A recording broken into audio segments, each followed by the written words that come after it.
In this video, I'll show you how to create a calendar on ClickUp.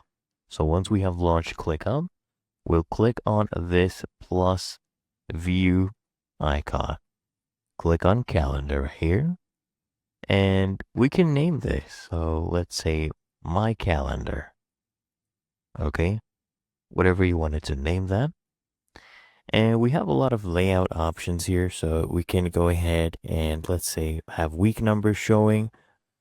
Okay, so you can maybe hold yourself accountable so you know the year has 52 weeks and you're on week 18, right? You can have that. You can have our grid lines. You can show the weekends as well. If you don't want the weekends, you can toggle these off. And let's say you're only working those 5 working days. That's up to you. And if you want to work the weekends as well or have that in your calendar, then you can include that. If you want to fade tasks in the past, you can go ahead and toggle this one on. And if you only want to stay on this particular date, you can stay on this date for every single time. Show future recurring tasks, you can click on this. Okay. And now you can, of course, color tasks by the task status. So I have 3 task statuses myself. And the task dates, let's show both the start and due date. If you want to show the deliverable due date, you can do that as well. So when you're happy, guys, it's very easy. Of course, make sure you're saving every single time.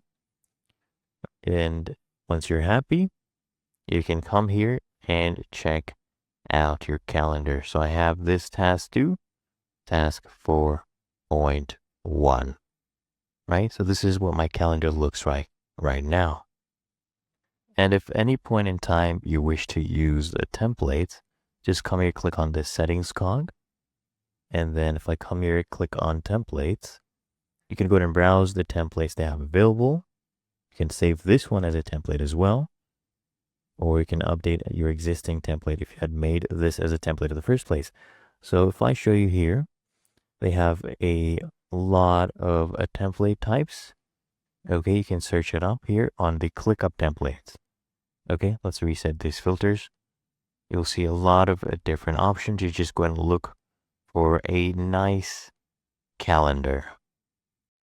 I've typed in a calendar right here. They have 22 different templates. So whatever fits your boat, whatever you like, you can go ahead and pick. So I'll go ahead and just choose this one and click on use template and just create a list name. For example, calendar to do. Can put this in the team space as well. And just go ahead and use that template. Okay. And now the view is currently changing, as you can see. And this is what the new calendar would look like. Okay. And it's really that easy and simple.